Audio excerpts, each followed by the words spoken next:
صبح طلوع ہوئی تو دو ملازم آئے۔ انہوں نے استافت کے غسل کا انتظام کیا اور دونوں اس وقت تک حاضری میں کھڑے رہے جب تک استافت غسل کر کے اور کپڑے پہن کر تیار ہو گیا۔ پھر اس کے لیے بڑا ہی پرتکلف اور مرغن ناشتہ آیا۔ وہ ناشتے سے فارغ ہوا ہی تھا کہ بوڑھا پادری میزبان بزرگ کے ساتھ آ گیا۔ انہوں نے استافت کے ساتھ ایسا رویہ اختیار کیا جیسے وہ کوئی بہت ہی اونچی شخصیت ہو۔ خوشامدانہ لہجے اور انداز میں اس سے پوچھا کہ رات کیسی گزری اور اسے کوئی تکلیف یا بے آرامی تو نہیں ہوئی۔ استافت پر ابھی تک کرسٹی کے حسن اور اس کی دوشیزگی کا خمار طاری تھا۔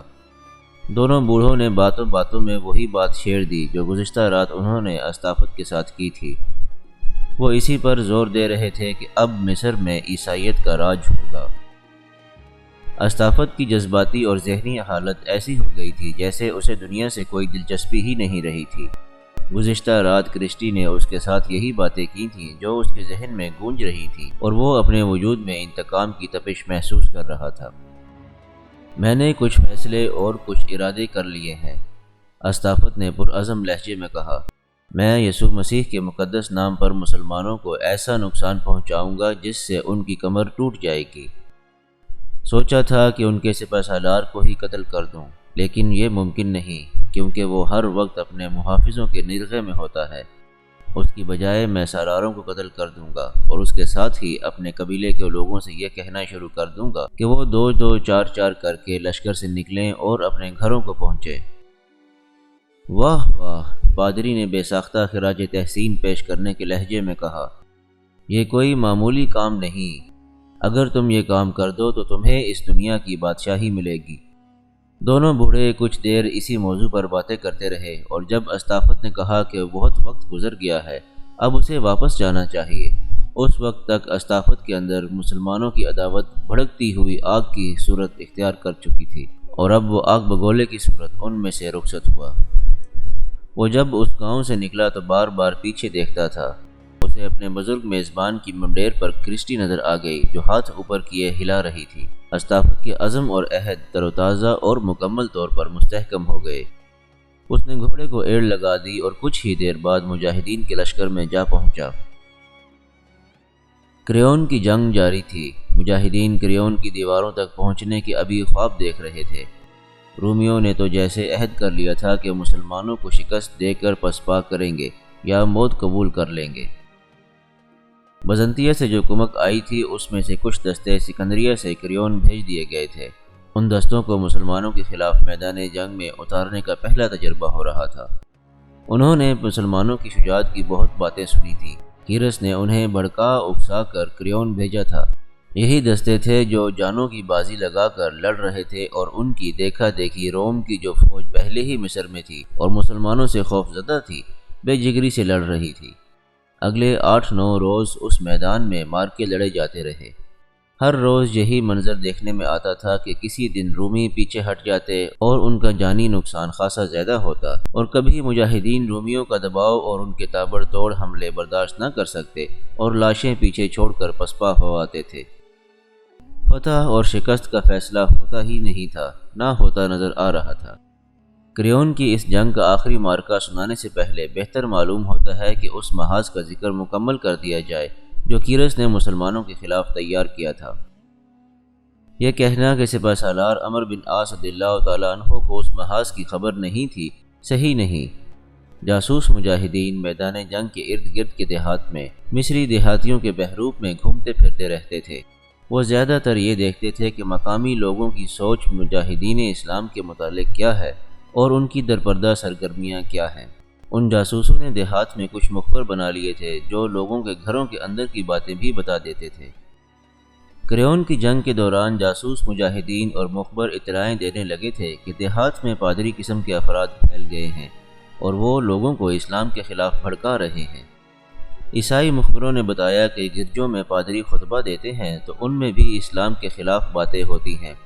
یہ باتیں اس قسم کی ہوتی ہیں کہ مسلمان مصر پر قابض ہو گئے تو سب کو زبردستی مسلمان بنا لیں گے اور تمام کی تمام خوبصورت عیسائی لڑکیوں کو اپنے پاس رکھ لیں گے۔ مخبر اور اپنے جاسوس یہ بھی اپنے سپہ سالار کو بتا رہے تھے کہ قبطی عیسائیوں کو یسوع مسیح کے نام پر کہا جا رہا ہے کہ وہ مسلمانوں کا ساتھ چھوڑ دیں اور ان کے ساتھ ذرا سا بھی تعاون نہ کریں۔ کچھ دنوں بعد یہ اطلاع بھی مل گئی کہ بدوؤں کو بھی مجاہدین کے لشکر سے لا تعلق کرنے کی کوششیں کی جا رہی ہیں۔ سپہ سالار عمر بن عاص رضی اللہ تعالیٰ عنہ کی مجبوری یہ تھی کہ ان کے پاس اتنی نفری نہیں تھی کہ کچھ نفری کو دیہات میں پھیلا دیتے اور ان پادریوں وغیرہ کا منہ بند رکھتے۔ کریون کی جنگ کے لیے تو انہیں اور زیادہ نفری کی ضرورت تھی۔ سپہ سالار یہی کر سکتے تھے جو انہوں نے بہت دن پہلے کر دیا تھا۔ انہوں نے حکم جاری کیا تھا کہ لشکر کے ساتھ جو بدو اور قبطی عیسائی ہیں انہیں باہر کا کوئی آدمی نہ ملے اور نہ ہی یہ باہر کے کسی آدمی کے ساتھ تعلق رکھیں، لیکن یہ ممکن نہیں تھا۔ بدوؤں کی وہ نفری جو دیہات سے رسد اکٹھی کرنے پر مامور تھی وہ تو باہر کے لوگوں کے ساتھ رابطہ رکھتی ہی تھی، ورنہ اپنے کام میں وہ کامیاب نہیں ہو سکتی تھی۔ ان بدوؤں کو لوگوں سے دور رکھا ہی نہیں جا سکتا تھا۔ مثلاً استافت اس گاؤں گیا اور ایک رات وہاں ٹھہرا بھی، لیکن پیچھے لشکر میں اس کی کمی محسوس نہ ہوئی۔ وہ اپنا کام خوش اسلوبی سے پورا کر رہا تھا۔ سپہ سالار عمر بن عاص رضی اللہ تعالیٰ عنہ کو اپنے جاسوسوں کی رپورٹیں تو مل رہی تھیں، لیکن انہیں اندازہ نہیں تھا کہ کیرس کا یہ محاذ کتنا گہرا، کتنا مضبوط اور خطرناک ہوتا جا رہا ہے۔ انہیں صرف اللہ پر بھروسہ تھا جس کے نام پر وہ حق و باطل کے مار کے لڑ رہے تھے۔ کریون کی جنگ کے دوران کا واقعہ ہے کہ جاسوسوں نے ایک گاؤں کی رپورٹ دی جو کچھ زیادہ ہی تشویشناک تھی۔ رپورٹ یہ تھی کہ اس گاؤں میں ایک بوڑھا پادری آ گیا ہے اور اس نے آتے ہی اپنے گھر میں عبادت کے لیے گرجا بنا لیا ہے۔ گاؤں کے لوگ اس گرجے میں جاتے ہیں اور پادری انہیں اسلام کے خلاف خطبے دیتا ہے اور یہ بھی کہتا ہے کہ جن قبطی عیسائیوں کے عزیز رشتہ دار مسلمانوں کے لشکر کے لیے کام کر رہے ہیں ان رشتہ داروں کو اس لشکر سے ہٹا کر واپس لے آئیں۔ مطلب یہ کہ یہ پادری نظریاتی قسم کی تخریب کاری کر رہا تھا۔ اس رپورٹ میں یہ بھی تھا کہ اس گاؤں کا بوڑھا سردار زمیندوز کارروائیوں میں بہت ہی سرگرم ہے۔ مخبروں نے یہ بھی بتایا کہ ان بدوؤں کا ایک سردار جو مجاہدین کے لشکر کے ساتھ ہے گاؤں کے اس سردار کے گھر 2-3 مرتبہ آ چکا ہے اور 1-2 راتیں وہاں ٹھہرا بھی ہے۔ یہ اسی گاؤں کی رپورٹ تھی جس گاؤں میں استافت گیا تھا اور اسے کرسٹی ملی تھی۔ یہ پادری وہی تھا اور گاؤں کا سردار بھی وہی تھا جن دونوں نے استافت کو اپنے زیر اثر کر لیا تھا۔ مخبروں نے یہ شک بھی ظاہر کیا کہ گاؤں کے سردار کی ایک بیٹی بہت ہی خوبصورت اور نوجوان ہے اور اسے بدوؤں کے سردار کو مجاہدین کے لشکر کے خلاف استعمال کرنے کے لیے کام میں لایا جا رہا ہے۔ مجاہدین کے لشکر کے ایک سالار مقداد بن اسود رضی اللہ تعالیٰ عنہ کریون کے پہلے مارکے میں زخمی ہو گئے تھے۔ زخم ایک ٹانگ پر تھا اور دایاں بازو بھی زخمی تھا۔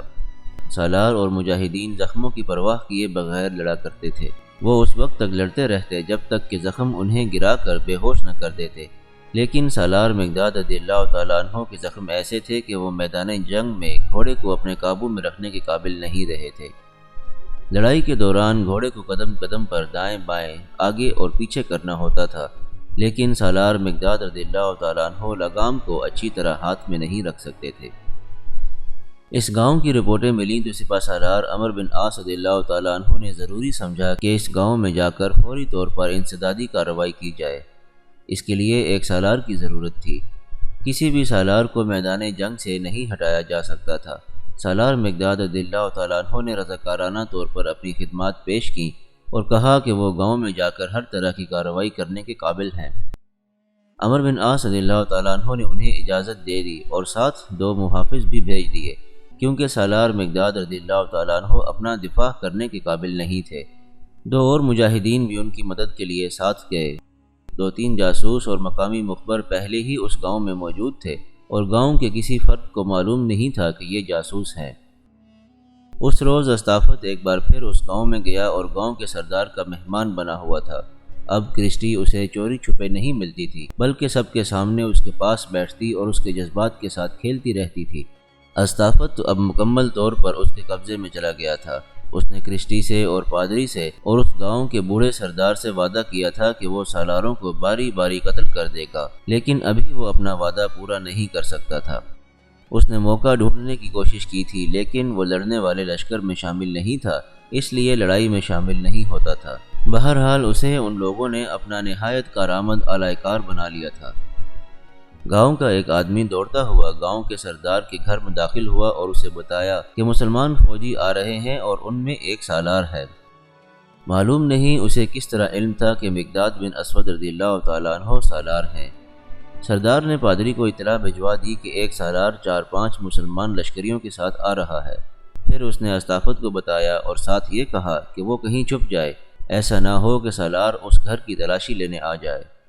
نہیں، استافت نے کہا، میں چھپوں گا نہیں، مجھے اپنی کمان اور تیر دے دیں، اگر یہ سالار ہے تو اسے میرا شکار سمجھیں۔ نہیں استافت، سردار نے گھبرائی ہوئی آواز میں کہا، گاؤں میں اسے قتل نہ کرنا ورنہ یہ مسلمان پورے گاؤں کو تباہ کر دیں گے۔ استافت کی تو ان لوگوں نے اور خصوصاً کرسٹی نے ایسی برین واشنگ کر رکھی تھی کہ وہ کسی کی سن ہی نہیں رہا تھا۔ اس نے سردار کے جوانی کے وقتوں کی کمان دیوار کے ساتھ لٹکی دیکھی تھی۔ استافت دوڑا گیا اور وہ کمان لے آیا۔ اس کے ساتھ ترکش بھی تھی جس میں 6-7 تیر پڑے ہوئے تھے۔ وہ دوڑتا سیڑھی چڑھ گیا اور چھت پر چلا گیا۔ سردار کا مکان قلعے جیسا تھا، اس کی منڈیروں پر قلعوں جیسی فصیل بنی ہوئی تھی اور تھوڑے تھوڑے فاصلے پر جگہ خالی چھوڑی گئی تھی۔ تیر انداز وہاں سے چھپ کر نیچے تیر اندازی کر سکتے تھے۔ استافت نے پہلے دیکھا کہ سالار کس طرف سے آ رہا ہے، وہ اسے نظر آ گیا۔ استافت اس کے مطابق فصیل کے ساتھ چھپ کر بیٹھ گیا اور کمان میں ایک تیر ڈال لیا۔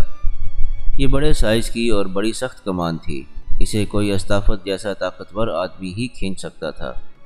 سالار مقداد رضی اللہ تعالیٰ عنہ گاؤں میں داخل ہو گئے۔ وہ سب سے آگے تھے، ان کے دونوں محافظ پیچھے تھے۔ استافت نے کمان کھینچی اور سالار مقداد رضی اللہ تعالیٰ عنہ کو شست میں لینے لگا۔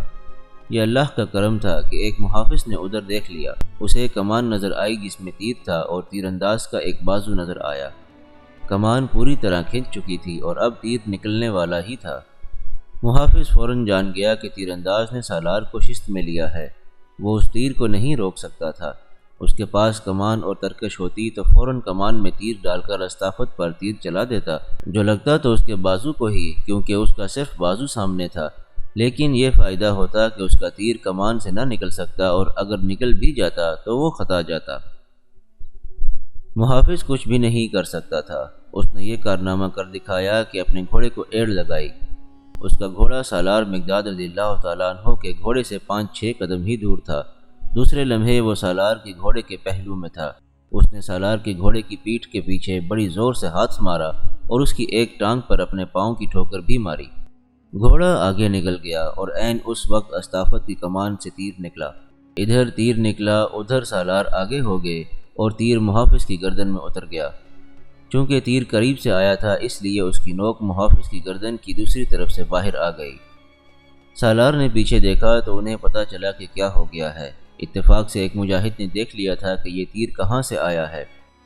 یہ مجاہد بھی گھوڑے پر سوار تھا۔ اس نے بڑی تیزی سے اپنا گھوڑا سالار مقداد رضی اللہ تعالیٰ عنہ کے پہلو کے ساتھ کر لیا تاکہ دوسرا تیر آئے تو وہ اسے بے شک لگے لیکن سالار محفوظ رہے، لیکن دوسرا تیر نہ آیا۔ زخمی محافظ کو بچانا ممکن نہیں تھا، اس کی گردن سے خون چشمے کی طرح پھوٹ پھوٹ کر بہہ رہا تھا۔ ساتھیوں نے اسے سہارا دے دیا، اس لیے وہ گھوڑے سے نہ گرا۔ اسے سہارا دے کر گھوڑے سے اتارنے لگے لیکن وہ شہید ہو گیا۔ سالار کو بتایا گیا کہ تیر کہاں سے آیا تھا۔ سالار اور دوسرے مجاہدین فوراً سردار کے گھر پہنچے اور اندر چلے گئے۔ استافت ایک ہی تیر چلا کر بھاگ آیا تھا۔ وہ اب چھپنے کی کوشش کر رہا تھا۔ مکان کے صحن میں بوڑھا سردار کھڑا تھا اور اس کے گھر کے 1-2 افراد اور بھی تھے۔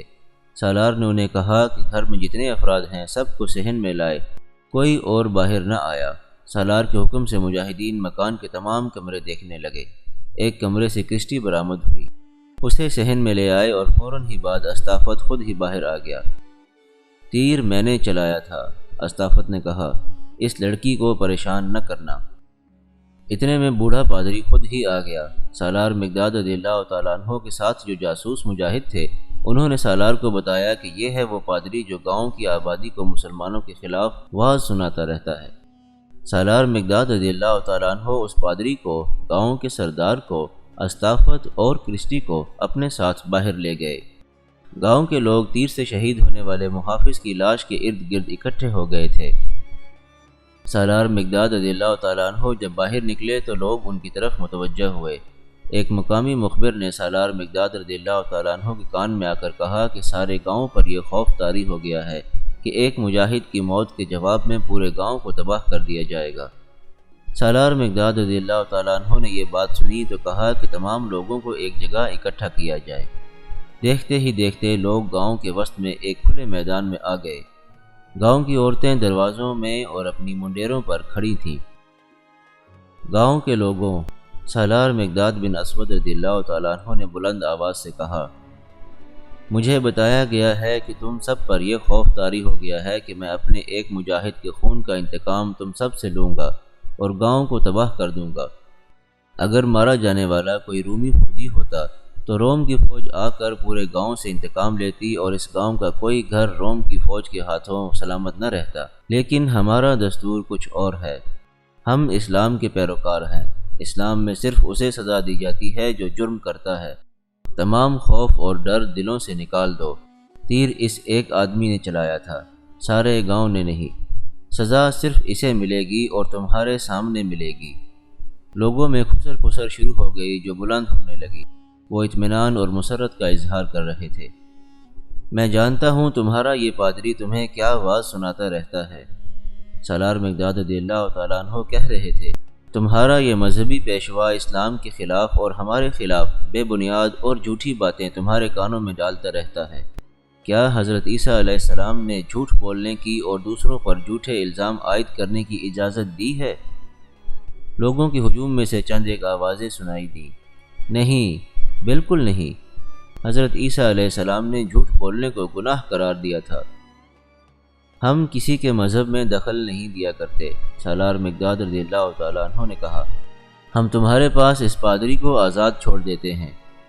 میں اسے صرف یہ کہوں گا کہ مذہبی پیشوا ہو تو اپنے مذہب کے تقدس کا کچھ خیال کرو۔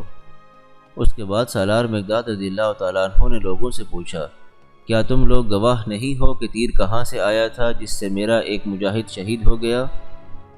کئی آوازیں آئیں کہ وہ جانتے ہیں۔ اس طرح سالار مقداد رضی اللہ تعالیٰ عنہ نے پورے گاؤں کو گواہ ٹھہرا کر استافت کو قتل کا مجرم قرار دیا اور اپنے دوسرے محافظ سے کہا کہ وہ اسی کمان میں تیر ڈال کر استافت کے سینے میں تیر مارے۔ کمان اور تیر پہلے ہی قبضے میں لے لیے گئے تھے۔ استافت کو ایک دیوار کے ساتھ کھڑا کر دیا گیا اور محافظ نے یکے بعد دیگرے 2 تیر چلائے جو استافت کے سینے میں اتر گئے اور وہ گر پڑا۔ اس کے بعد گاؤں کے سردار کو اور کرسٹی کو سالار مقداد رضی اللہ تعالیٰ عنہ نے ساتھ لیا اور ایک بار پھر لوگوں سے مخاطب ہوئے۔ ہماری کارروائی اپنے مذہب کے مطابق پوری ہو گئی ہے، سالار مقداد رضی اللہ تعالیٰ عنہ نے کہا۔ ہم جا رہے ہیں۔ تمہارے سردار کو اور اس لڑکی کو اس لیے ساتھ لے جا رہے ہیں کہ یہ تمہیں گمراہ کر رہے ہیں اور تمہارے دلوں میں ہماری دشمنی پیدا کرتے ہیں۔ ہم عمل سے ثابت کریں گے کہ ہم تمہارے دشمن ہیں یا دوست۔ لوگوں کا رد عمل صاف بتا رہا تھا کہ وہ سالار مقداد رضی اللہ تعالیٰ عنہ سے متاثر ہوئے ہیں۔ سالار مقداد رضی اللہ تعالیٰ عنہ وہاں سے چل پڑے۔ شہید محافظ کی لاش اٹھا کر اس کے گھوڑے پر ڈالی اور اسلام کے یہ مجاہدین رخصت ہو گئے۔ کرسٹی اور بوڑھا سردار الگ الگ گھوڑوں پر سوار تھے اور اب دونوں سالار مقداد رضی اللہ تعالیٰ عنہ کے قیدی تھے۔ سالار مقداد رضی اللہ تعالیٰ عنہ اس گاؤں میں آئے تو کسی اور کارروائی کے لیے تھے، لیکن گاؤں میں کچھ اور ہی ہو گیا۔ ایک مجاہد محافظ تو قربان ہو گیا، لیکن یہ گاؤں مجاہدین کی زیر اثر آ گیا۔ سپہ سالار عمرو بن عاص رضی اللہ تعالیٰ عنہ اور دوسرے سالاروں نے دیکھا کہ 8-9 دنوں کی اتنی زیادہ خونریز لڑائیوں میں مجاہدین کی تعداد خطرناک حد تک کم ہو گئی ہے اور کمک کے بغیر قدم جمائے رکھنا اگر ناممکن نہیں تو انتہائی دشوار ضرور ہو گیا ہے۔ مگر اس وقت مدینہ کو قاصد بھیجتے کہ کمک فوراً بھیجی جائے تو بھی کمک کو پہنچنے میں 1.5-2 مہینے درکار تھے۔ اس کا یہ مطلب نہیں تھا کہ سپہ سالار یا کوئی بھی سالار یہ سوچ رہے تھے کہ اتنی کم تعداد سے اتنے کثیر التعداد دشمن سے نہیں لڑا جا سکتا، اس لیے پیچھے ہٹ جائیں اور کمک آئے تو آگے بڑھیں۔ انہوں نے یہ اصول اپنا لیا کہ ابھی نہیں یا کبھی نہیں، جانیں چلی جائیں، پیچھے نہیں ہٹیں گے۔ نوبت یہاں تک آن پہنچی کہ ایک روز کا مارکا اس قدر خونریز تھا کہ مجاہدین کے پاؤں جمتے نظر نہیں آ رہے تھے۔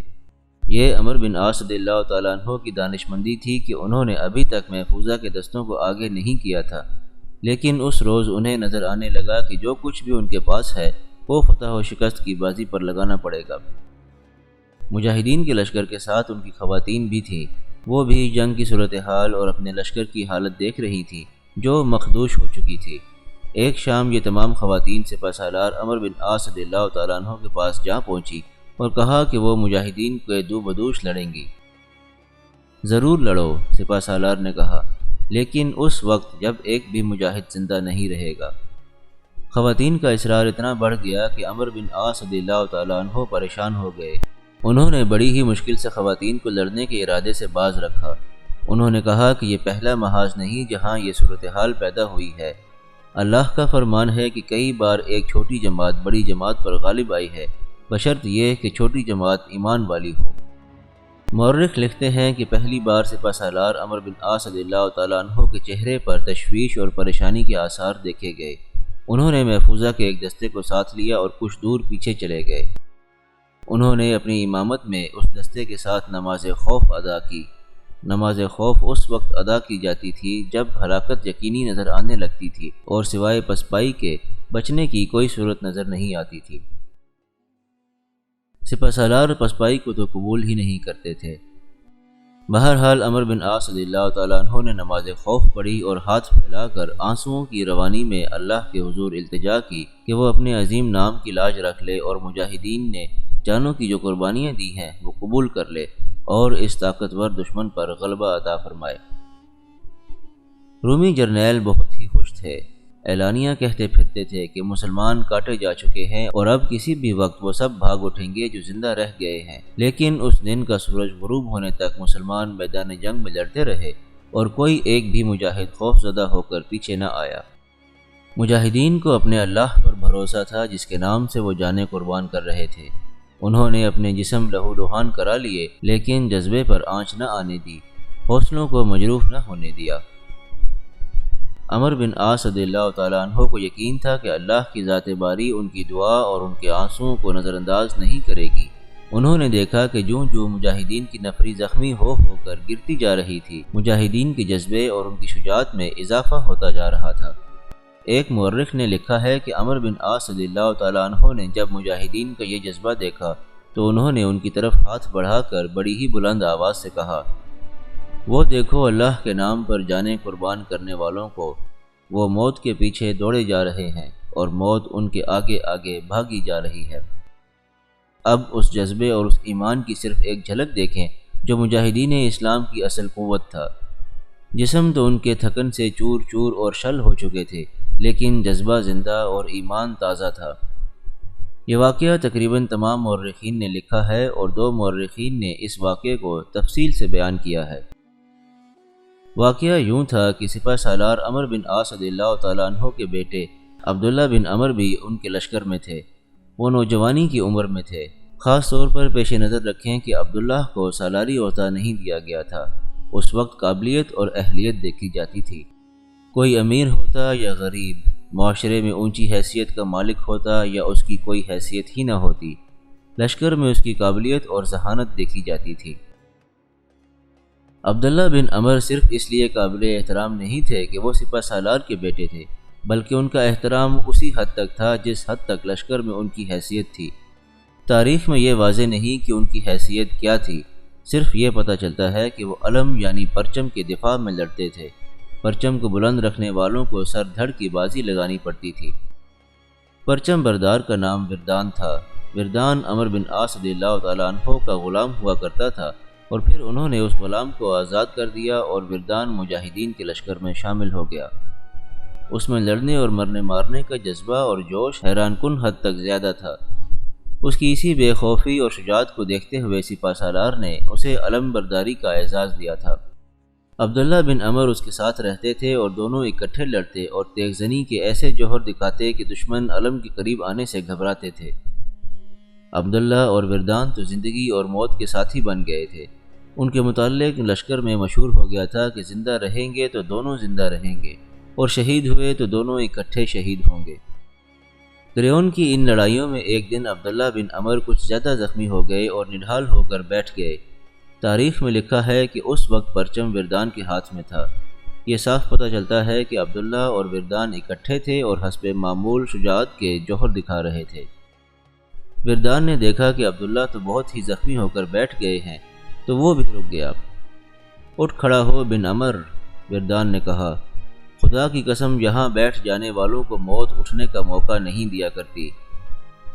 ذرا ٹھہر جا وردان، عبداللہ بن عمر نے ہانپتے ہوئے کہا، ذرا میرے پاس رک جا، میں دم لے لوں، ذرا آرام کر لوں۔ تو آرام کرنا چاہتا ہے بن عمر، وردان نے کہا، آرام تیرے آگے ہے، پیچھے نہیں۔ اس سابق غلام نے مختصر سے الفاظ میں بہت بڑی بات کہہ دی تھی۔ اس کا اثر عبداللہ پر یہ ہوا کہ وہ اٹھ کھڑے ہوئے اور ہونٹوں پر مسکراہٹ لے کر آگے بڑھے۔ وردان ان کے ساتھ رہا۔ عبداللہ یوں لڑے جیسے ان کے جسم پر کہیں خراش بھی نہ آئی ہو، لیکن وہ خون میں نہائے ہوئے تھے، ان کا خون بہہ رہا تھا اور ان کی تلوار چل رہی تھی۔ اس روز کا معرکہ ختم ہوا تو عبداللہ اور وردان زندہ سلامت پیچھے آ گئے۔ عبداللہ بن عمر زندہ تو تھے، لیکن زخموں سے ان کا حال بہت برا تھا۔ کسی نے سپہ سالار عمرو بن عاص رضی اللہ تعالیٰ عنہ کو جا بتایا کہ ان کا بیٹا بری طرح زخمی ہو کر واپس آیا ہے اور اس کی مرہم پٹی ہو رہی ہے۔ اطلاع دینے والے نے سپہ سالار کو وردان کی بات بھی سنائی جو اس نے عبداللہ سے کہہ کر اسے اٹھایا تھا، پھر یہ بتایا کہ اس شدید زخمی حالت میں بھی عبداللہ شام تک لڑے۔ ایسا بالکل نہیں ہوا کہ عمرو بن عاص رضی اللہ تعالیٰ عنہ اپنے فرائض کو بھول کر اپنے بیٹے کو دیکھنے دوڑ پڑتے۔ انہوں نے اتنا ہی کیا کہ اپنے ایک قاصد کو بھیجا کہ وہ دیکھ آئے کہ عبداللہ کیسے ہیں۔ قاصد دوڑا گیا اور دیکھ کر واپس آیا اور سپہ سالار کو رپورٹ دی کہ وہ کس طرح زخمی ہوئے تھے اور اب بہتر ہو رہے ہیں۔ عرب کا ایک مشہور شاعر ابن عتابہ ہوا کرتا تھا۔ عبداللہ بن عمر اور وردان کا یہ واقعہ اس کے کانوں تک پہنچا تو اس نے فی البدی یہ شعر کہا، میرا دل جب اکتا جاتا ہے، بے چین اور نڈھال ہو جاتا ہے، تو میں اپنے دل سے کہتا ہوں، اپنی جگہ ڈٹا رہ، زندہ بچ گیا تو داد و تحسین کا مستحق قرار پائے گا، اور اگر مر گیا تو بڑی پرسکون اور ہمیشہ کی نیند سوئے گا اور اللہ کے حضور احترام کا اعزاز حاصل کرے گا۔ صرف عبداللہ بن عمر اور وردان ہی نہیں، وہاں ہر مجاہد کا ایمان اور جذبہ ایسا ہی تھا۔ عمرو بن عاص رضی اللہ تعالیٰ عنہ اس پہلو سے مطمئن تھے، لیکن کیرس نے جو زمیندوز محاذ کھول دیا تھا وہ عمرو بن عاص رضی اللہ تعالیٰ عنہ کو پریشان کیے ہوئے تھا۔ صرف ایک گاؤں میں یہ محاذ توڑا گیا تھا۔ عمرو بن عاص رضی اللہ تعالیٰ عنہ کے پاس اتنی نفری تھی ہی نہیں جس میں سے کچھ مجاہدین کو وہ دیہاتی علاقے میں پھیلا دیتے۔ اس مجبوری اور کمزوری کا مجاہدین کے پاس کوئی علاج نہ تھا۔ کریون کی یہ ہر روز کی لڑائیاں مجاہدین اسلام کو مہنگی پڑ رہی تھیں۔ رومیوں کے لیے کمک کی کوئی کمی نہیں تھی۔ شہر میں فوج بھی موجود تھی اور لڑنے کے قابل شہری بھی فوج کے ساتھ تھے۔ مسلمانوں کی تعداد روز بروز کم ہوتی جا رہی تھی۔ رومی ہر صبح یہ توقع لے کر باہر نکلتے تھے کہ آج مسلمان ہتھیار ڈال دیں گے یا بھاگ اٹھیں گے۔ ان کی یہ توقع بے بنیاد نہیں تھی۔ وہ دیکھ رہے تھے کہ انہوں نے مسلمانوں کو کتنا زیادہ جانی نقصان پہنچایا ہے، اور اب مسلمانوں کے پاس اتنی نفری رہ ہی نہیں گئی کہ وہ اتنی بڑی فوج کے مقابلے میں ٹھہر سکے۔